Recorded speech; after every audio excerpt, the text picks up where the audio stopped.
21절까지 말씀드리겠습니다. 마태복음 14장 13절로 21절까지 말씀입니다. 우리 다 같이 읽겠습니다. 예수께서 들으시고 배를 타고 떠나사 따로 빈들에 가시니 무리가 듣고 여러 고을로부터 걸어서 따라간지라. 예수께서 나오사 큰 무리를 보시고 불쌍히 여기사 그 중에 있는 병자를 고쳐 주시니라. 저녁이 되매 이 제자들이 나와 이르되 이곳은 빈들이요 때도 이미 저물었으니 무리를 보내어 마을로 들어가 먹을 것을 사 먹게 하소서.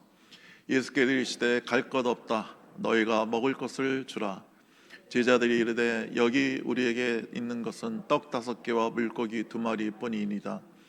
이르시되 그것을 내게 가져오라 하시고 무리를 명하여 잔디 위에 앉히시고 떡 5개와 물고기 2마리를 가지사 하늘을 우러러 축사하시고 떡을 떼어 제자들에게 주시매 제자들이 무리에게 주니 다 배불리 먹고 남은 조각을 12바구니에 차게 거두었으며 먹은 사람은 여자와 어린이 외에 5,000명이나 되었더라. 아멘. 떡 5개와 물고기 2마리. 여기서 우리 한국말 성경은 떡이라고 번역했는데 원래는 빵이죠.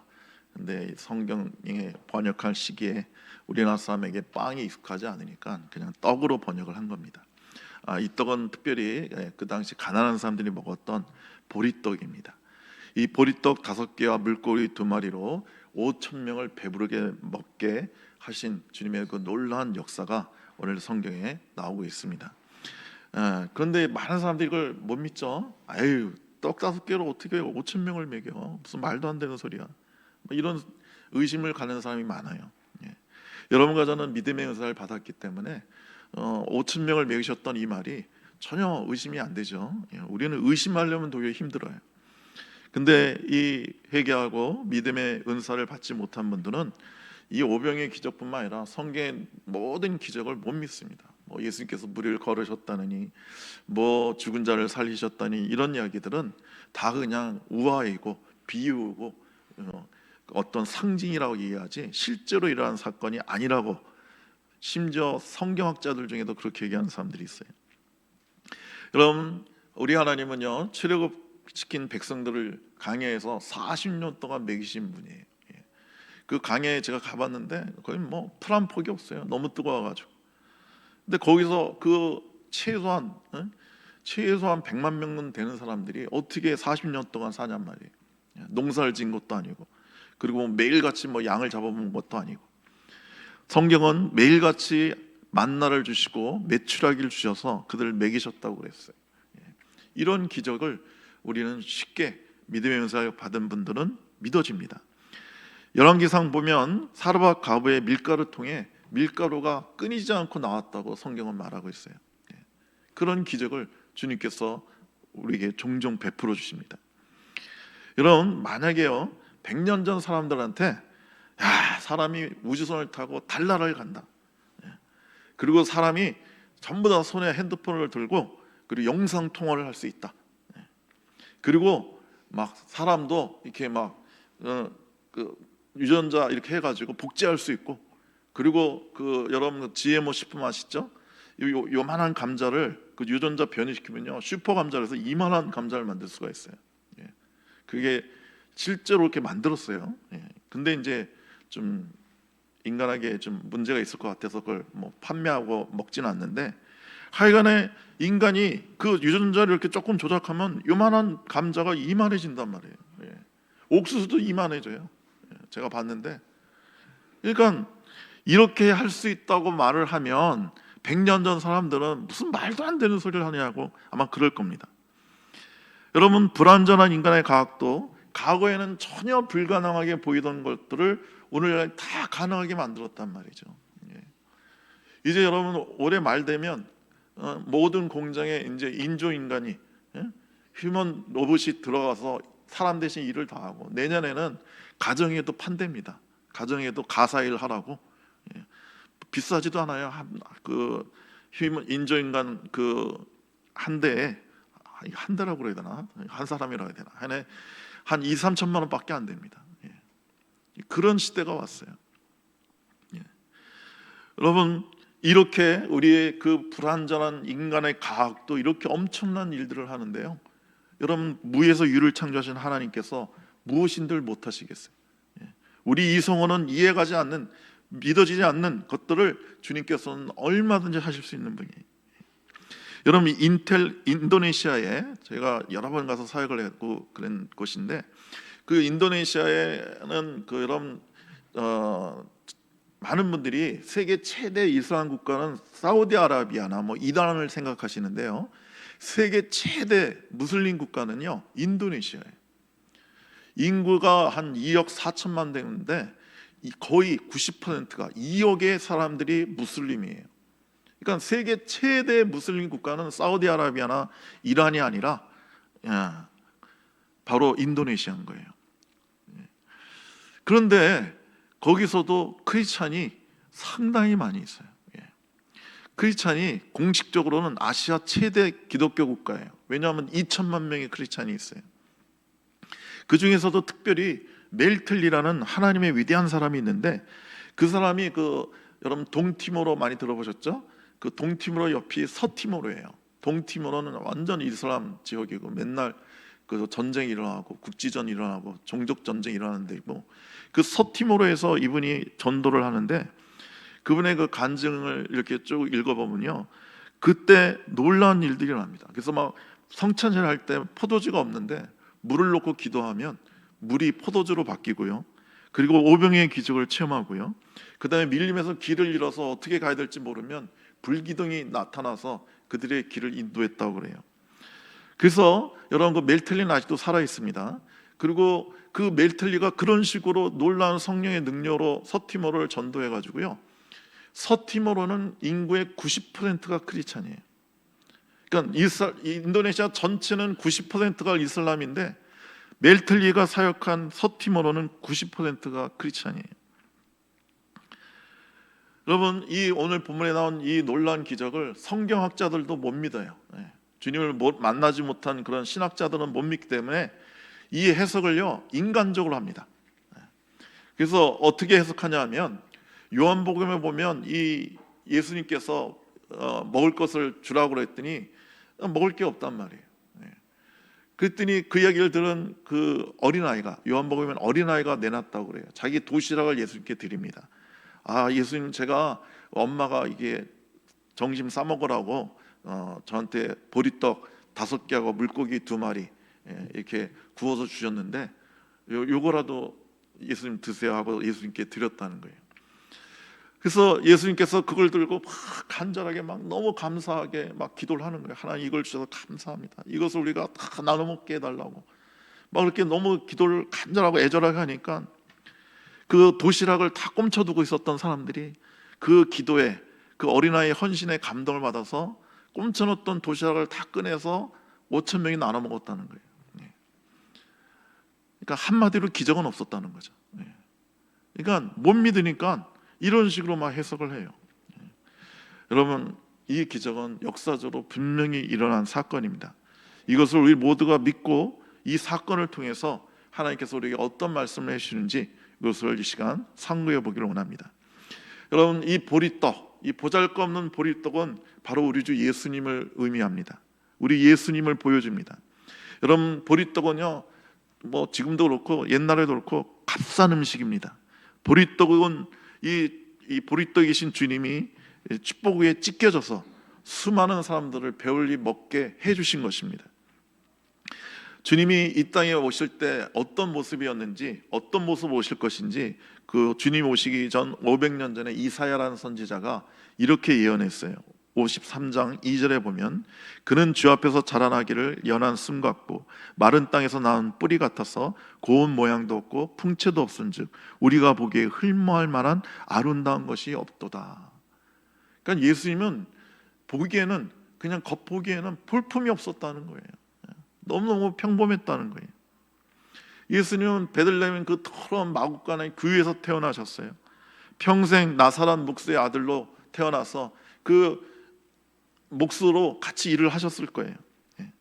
머리 둘 곳 없이 일하다가 힘없이 로마 문명의 그 창에 찔려, 못에 찔려 돌아가신 분이에요. 주님은 이렇게 하나님께 자신을 온전히 드림으로 마치 주님 손에 얹어진 보리떡처럼 되셨고, 그가 우리를 위해 십자가에서 살이 찢김으로 마치 제자들의 손에 의해서 그 보리떡이 찢겨진 것처럼 우리 예수님께서 십자가에서 그 살이 찢김으로 우리의 모든 사람들이, 모든 인류가 구원을 받게 된 것입니다. 우리 주님께서 낮아짐으로 우리는 하나님의 보좌 우편까지 우리는 높아졌고, 그런 분의 몸이 찢김으로 우리의 허기진 심령은 채우게 되었던 것입니다. 오늘 본문에 보니까 주님은 빈들로 가셨다고 되어 있어요. 왜 빈들로 가셨을까요? 제가 볼 때는 좀 쉬기를 원하셨던 것 같아요. 이제 세례 요한이, 지난주에 말씀드렸죠, 세례 요한이 이제 죽임을 당하고 이제 곧 다가올 십자가를 생각하시면서 그 십자가를 준비하기 위해 주님과 더 깊은 교제를 하기 원하셨을 거예요. 그래서 아무도 없는 빈들에 가셔서 좀 쉬시면서 주님과 깊은 교제를 하기를 원했을 겁니다. 근데 수많은 사람들이 예수님을 쫓아온 거예요. 예수님을 찾아온 거예요. 그 중에는 수많은 또 병자가 있었어요. 근데 그 예수님께서 그 병자들도 오늘 본문에 보니까 고치셨다고 되어 있어요. 예수님은 그렇게 자기를 쫓아온 사람들에 대해서 조금도 짜증내지 않으시고 오히려 불쌍히 여기시고 그들을 치유하시고 그들을 배부르게 해주셨던 거예요. 여러분, 의사들 중에요, 짜증내는 사람들이 있어요. 제가 한 번은 우리 애가 어려서 아파가지고 소아과 의사한테 갔는데 이 의사가 얼마나 짜증을 내는지요. 애가 운다고 짜증내고 뭐 소리 지른다고 짜증내고, 그럼 애가 당연히 울지 않고 했어요. 그 주사 놓고 막 그냥 그 무슨 청진기를 막 들이대는데, 근데 조금은 이해가 가요. 그 사람이 하루에 100명, 200명의 아이들을 진료하는데 얼마나 짜증나겠어요. 맨날 물어 제끼고, 그리고 와서도 똑같은 소리 할 거 아니에요. 대부분 감기 때문에 가니까. 그러니까 제가 이 사람 왜 이렇게 짜증내자 하면서도 한편으로는 짜증 날만도 하겠다 막 이런 생각이 드는 거예요. 근데 예수님은요, 절대 짜증내지 않았어요. 우리가 언제 어디서든지 어떻게 하나님을 찾아가든지 간에 우리 주님은 우리를 만나 주시고 치유해 주시고 안아 주시는 분이에요. 자, 예수님은 그들을 그렇게 사랑하시고 그들을 도와주셨지만 제자들은 그 민중들을 향해, 무리들을 향해 그 자비심은 갖고 있었지만 믿음이 없고 무능력했죠. 오늘 보면 15절 보니까 저녁이 되니까 제자들이 나와서 여기 빈들이고, 그러니까 빈들이가 뭐 사 먹을 데가 없다 이거예요. 그러니까 저들은 이제 허기가 졌을 텐데 예수님 저들을 저 마을로 보내서 먹을 걸 사 먹게 하라고 이렇게 얘기를 해요. 그러니까 제자들이, 백성들이 그 예수님 말씀을 오후 내내 들었기 때문에 배고플 거라고 생각을 해서 자비심을 발동했어요. 그런데 그들은 철두철미하게 무능해요. 그 배고픈 그들을 채워줄 수 있는 능력이 그들에게 조금도 없어요. 그래서 사람들한테 마을로 가서 스스로 알아서 먹을 거 먹으시오 이렇게 얘기하는 거예요. 이것이 바로 세상의 종교이고 세상의 복지고 세상의 학문과 여러 정책들인 거예요. 사람들은 문제를 알아요. 사람들이 얼마나 굶주려 있고 병들어 있고 얼마나 힘들고 있고, 그리고 막 독재 밑에서 탄압을 당하고 있고 뭐 이란 지금 그러고 있죠.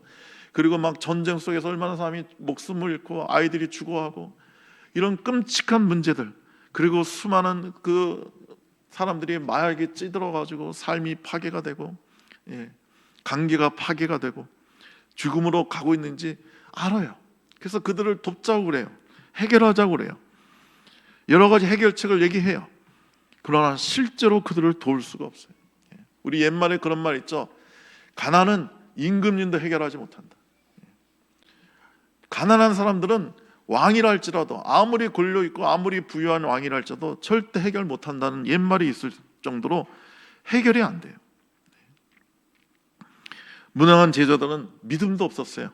지금 전능하신 하나님의 아들, 우리의 하나님 예수님께서 바로 옆에 계신데 그 예수님을 믿지 못하고 주님 곁에 있던 무리들을 멀리 떠나보내는 거예요. 자, 마을로 가라고, 거기 가서 니들이 알아서 해결하라고. 여기 본문에 나온 이 빈들, 그 다음에 무리들은 하나님을 떠나 살고 있는 인생들의 그 모습들을 보여줍니다. 세상은 먹을 것이 없고 날은 어두워만 가고 무리들은 길을 잃고 방황하는 것입니다. 세계적으로 여러분 얼마나 많은 사람들이 문제 가운데, 가난 속에, 질병 가운데, 굶주림 가운데 죽어가고 있는지 모릅니다. 얼마나 많은 사람들이 지금 실직자가 되고 지금 장사가 안 돼서 막 문을 닫고 있고, 이 지방 도시들 같은 경우 막 계속 소멸해가고 있죠. 그냥 인구가 계속 줄고 젊은이들은 뭐 돈벌이 할 데가 없으니까 다 서울 경기로 가는 거예요. 그러니까 계속 사람이 없으니까 뭐 장사를 할 수가 없죠. 그들은 부르짖고 있습니다. 떡을 달라고, 물을 달라고, 나를 살려달라고, 나를 도와달라고 외치고 있어요. 그러나 사람들은 그냥 얘기해요. 마을에 가서 니들이 알아서 해라. 여러분, 우리나라에요 자그마치 54만 명의 젊은이들이요 그 히키코모리라고 해요. 그러니까 그 은둔형 외톨이. 그러니까 집안에서 안 나와요. 54만 명이. 그러니까 젊은이들 중에 20명 중에 한 명은 히키코모리예요. 안 나온대요, 집에서. 왜? 실직해서 취직이 안 되니까. 그리고 여러 가지 내면적인 그 열등감과 상처 때문에 사람들을 대할 수가 없는 거예요. 밖에 나올 수가 없는 거예요. 얘네들 때문에 그 사회적 비용이 그는 밖에 안 나오니까 누가 뭐 이렇게 생활비나 이런 걸 해줘야 될 거 아니에요. 물론 이제 인터넷으로 일하는 친구들도 있지만, 그래서 그 54만 명을 먹여 살리고 살게 하는데 드는 비용이 3조 이상 든다고 합니다. 1년에. 이런 안타까운 일들이 우리 주변에 있어요. 그런데 그런 문제에 대해서 우리가 알아서 하라고, 네가 힘을 내라고, 네가 의지를 가지고 벗어나라고 옆에서 이런 얘기만 하면 안 되는 것입니다. 우리 주님은 우리의 문제를 해결해 주시는 분이에요. 그분만이 우리의 배고픔과 갈증을 해결해 주시고 우리의 심령과 삶을 풍성하게 해주시는 분이십니다. 주님은 그래서 제자들에게 말씀하십니다. 갈 것 없다. 마을로 갈 거 없다. 너희가 먹을 것을 줘라. 그랬더니 제자들이 아유 예수님 뭐가 있어야 줄 거 아닙니까? 뭐가 있어야 줄 거 아닙니까? 우리는 줄 게 없다고. 여러분, 사람들이 교회 여러 가지 문제 때문에 오죠. 뭐 가난의 문제, 뭐 제약의 문제, 뭐 정신적인 문제, 뭐 가정 불화로 심각한 뭐 위기를 맞아서 오고 여러 문제로 교회에 옵니다. 그런데 교회가 그런 사람들에게 당신은 정신적 문제가 있으니까 정신병원 가시오. 내가 좋은 정신병원 알고 있어. 경제적인 문제를 가진 사람한테 내가 저 좋은 은행 알고 있으니까 글로 가시오. 거기 가서 융자 받아서 뭐 사업을 하든 뭘 하든 하시오. 이런 식으로 다 마을로 보내면 안 되는 거예요. 주님은 오늘 말씀하십니다. 너희가 먹을 것을 줘라. 우리 교회에 온 사람들에게 교회가 그들의 문제를 해결해주고 그들을 도와주고 변화시켜줘야 되는 거예요. 아무것도 없는데 뭘 어떻게 이 많은 사람들을 내가 도와줄 수 있겠습니까? 그랬더니 주님께서 있는 것부터 시작하라고 말씀하시죠. 그래서 그들에게 있는 작은 것, 볼품없는 거지만 주님께 드리자 주님은 그 작은 것을 통해서 위대한 역사를 이루시는 겁니다. 그래서 우리가 아무것도 없다고 말하지 말고 아무리 보잘것없고 작다 할지라도 그것을 주님께 드리면 놀라운 역사가 일어나는 것입니다. 난 능력이 없다고, 나는 지식이 없다고, 나는 공부를 많이 못했다고, 난 나이가 너무 많다고, 난 경험이 없다고, 이런 소리 하면 안 되는 것입니다. 여러분, 일본에 그 조이 마치 목사님이라는 여자 목사님, 할머니 목사님이 계세요. 이분이 처녀 때는 예수를 믿었는데요, 그 안 믿는 남편이랑 결혼해가지고 40년 동안 교회를 못 갔어요. 근데 이분이 60대 말에 됐을 때 남편이 죽어요. 그래서 그때부터 이제 혼자 됐으니까 교회를 다니기 시작합니다. 그리고 이분이 얼마나 주님을 사모했는지 나이 70에 신학교에 입학하십니다. 나이 70에. 그리고 76세에 목사 안수를 받으십니다. 그리고 교회가 전혀 없는 그 흰옷깎개 마을에서 전도를 하면서 교회를 개척하십니다. 그래서 막 사람들한테 뭐 붕어빵 같은 거, 데코야끼 같은 거 이렇게 나눠주면서 열심히 전도를 합니다. 그리고 90세에 그 마을에서 아름다운 교회를 건축을 하십니다. 그래서 그분이 인터뷰한 걸 제가 읽어봤는데 그분 뭐라고 그러냐면 90인데 교회 2군데를 더 개척하고 교회를 세우겠다는 거예요. 그게 자기 꿈이라는 거예요.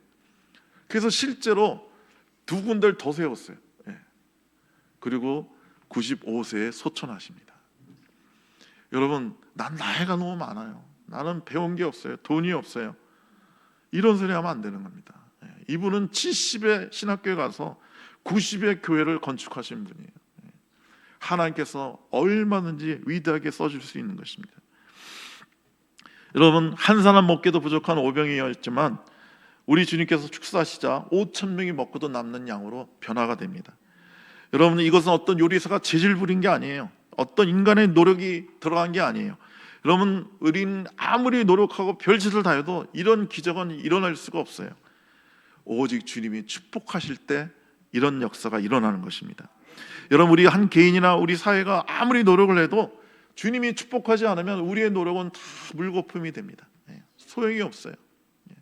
여러분, 열심히 일하고 막 열심히 공부하고 뭐 사업을 해도 여러분 IMF 같은 게 탁 터지면 다 소용없는 거예요. 한순간에 무너지는 거예요. 본인의 노력과 아무 상관이 없는 것입니다. 여러분, 이와 같이 우리가 하나님의 축복을 받을 때 우리의 삶은 풍성해지는 겁니다. 내가 아무리 노력해도 이 세계적인 경제광을 어떻게 할 수 없는 것처럼 내가 아무리 잘 살아보려고 해도 발버둥 쳐도 주님이 축복하지 않으면 다 헛되게 되는 거예요. 그래서 우리 인생의 결정적인 분수령은 내가 주님의 축복을 받느냐 안 받느냐 거기에서 결정되는 거예요. 근데 주님은 누구를 축복하시나요? 자기 손에 얹어진 떡에 대해서만 축사하시는 겁니다. 축복하시는 거예요. 여러분, 세상에 무수한 떡이 많고 좋은 떡이 많지만 그런 떡들이 주님 손에 들여지지 않으면 그 떡은 축복을 받을 수가 없어요. 축복을 받아야지만 놀라운 역사가, 풍성한 역사가 일어나는 거예요. 그래서 여러분의 삶이, 여러분이 가진 것이 보리떡같이 아무리 보잘것없어도 주님 손에 올려지면 주님은 축복하시고 엄청난 풍성한 기적을 일으켜 주시는 것입니다. 여러분, 생각해 보세요. 예수님께서 일일이 5,000명에게 떡을 나누신 게 아니라 오늘 본문에 보니까 제자들에게 나누셨을 거예요. 그러면 제자들이 그걸 또 나눠줬을 거예요. 그러니까 손에서 기적이 나누면 나눌수록 계속 그게 생겨나는 거예요. 그러니까 생명의 부여함은요, 이 부서지는 삶을 통해서 증대되는 것입니다. 겉사람이 깨어지는 사람은 자신을 부욕해 하고 남을 부욕해 하는 것입니다. 그래서 계속적인 부서짐은 계속적인 부요함을 가지고 옵니다. 요한복음 12장 24절에 한 알이 미리 죽으면 많은 열매를 맺고 죽지 않으면 한 알 그대로 있게 된다고 말씀하고 계십니다. 여러분, 이 나눠준다는 게 굉장히 중요한 하나님의 계시가 있는 것입니다. 씨앗을 뿌리면 많은 열매를 거두시지 물질도 사랑도 나눠줘야 풍성해지는 것입니다. 여러분, 자신의 것을 아끼고 땅에 묻어두면 결국 있는 것까지도 다 빼앗기게 되는 것입니다. 잠언 11장 25절에 구제를 좋아하는 자는 풍족하여질 것이요 남을 윤택하게 하는 자는 자기도 윤택하여 지리라. 여러분이 열심히 나눠줘야 되는 거예요. 그래야 채워지고 더 풍성해지는 겁니다. 나누면 나눌수록, 찢으면 찢을수록 더 기적이 일어나는 거예요. 근데 주님은 남는 것을 우리 한국 사회에서는 남는 걸 별로 좋아하지 않죠. 그래서 우린 그 어디 식사 초대 가면 이거 남김없이 다 먹는 게 예의잖아요. 남는 걸 안 좋아해요. 근데 중국에 가면 반대입니다. 여러분, 식사 초대 받아가지고요, 그 주인이 준비한 음식을 다 먹어버리면 엄청난 신뢰가 돼요. 왜 그러느냐? 우리나라 사람은 남김없이 먹어야 맛있다는 증거가 되기 때문에 그 예의가 되지만 중국은 그 남김없이 다 먹어버리면 어떻게 되냐면 주인이 부족하게 준비했다는 의미가 돼요. 그래서 중국 사람들은 굉장히 기분 나빠합니다. 그래서 중국 가시면 아무리 맛있어도 조금 남겨야 돼요. 그래야 주인이 풍성하게 잘 준비했다는 거죠. 자, 주님은 왜 이걸 남기시고 12강줄이나 거두게 남겼을까요? 그것은 제자들이 놀라운 기적을 체험하고 나서 아마 의심할 수 있어요. 먹고 나서 우리가 너무 배고프다 나머지 신기루를 본 게 아닌가? 우리가 집단 치매에 걸린 게 아닐까? 이런 생각할 수 있단 말이죠. 그래서 실제로 사막에서 너무 사람이 갈증이 극에 달하면 막 신기루가 보인대잖아요. 저기 앞에 오아시스가 보이는 거예요. 그래서 막 달려가서 뛰어들면 모래밖에 없다는 거죠. 그러니까 주님은 그런 의심을 할까봐 12광주리의 증거를 남겨놓으신 거예요. 그러니까 그거 며칠 동안 먹었을 거 아니에요. 그걸 계속 먹으면서 진짜 기적은 일어났구나. 하나님께서, 예수님께서 정말 놀라운 기적을 일으키셨구나 하는 믿음의 확실한 증거를 삼기 위해서 12광지를 남겨두신 것입니다. 그래서 여러분과 저도 이와 같이 믿음의 증거가 체험이 많아야 되는 거예요. 왜 하필이면 12일까요? 이것은 12지파를 상징합니다. 천국에 있는 12진주문을 상징합니다. 여러분, 새롭게 하나님의 나라에 들어갈 12지파는요 오직 찢어지는 사람들이에요. 십자가에 부서지는 사람들만 그 12광주에 들어갈 수가 있어요. 하나님 나라에 들어가려면 반드시 우리는 십자가에서 우리 옛사람이 찢겨져야 되는 거예요. 우리의 제약이 부서져야 되는 거예요. 우리의 욕망과 정욕과 교만이 찢겨져야 됩니다. 십자가에서 자기를 부인하고 날마다 죽음으로 부서진 조각들만이 옹기종기 그 12광주에 하나님 나라에 들어갈 수가 있게 되는 것입니다. 여러분이 십자가에서 주님과 함께 결정적으로 죽고 부서진 경험이 있는지 여러분 자신을 한번 살펴봐야 됩니다. 내가 정말 내 십자가 앞에서 내 심령이 찢어진 그 아픔과 슬픔 속에서 주님이 죄인된 나를 위해서 대신 죽으셨구나 하면서 마음을 찢고 눈물로 회개해 본 적이 있냐는 거예요. 오직 십자가에 달리신 우리 주님을 보고 애통하고 회개하고 그 십자가의 은혜로 거친 자아와 교만이 깨어져 온유하고 겸손한 사람에게 우리 주님의 풍성한 은혜가 임하고 그 삶을 통해서 수많은 사람을 배불리게 하는 놀라운 역사가 일어나게 될 것입니다. 기도하겠습니다. 좋으신 우리 하나님, 우리의 작고 작은 보릿독을 주님께 드립니다. 주님 축복하여 주시고 역사하여 주셔서 우리뿐만 아니라 우리 주변에 있는 수많은 삶을 부욕하고 변화시켜주고 그들을 도울 수 있는 위대한 삶을 살 수 있게 하여 주시옵소서. 예수님의 이름으로 기도드리옵나이다. 아멘. 우리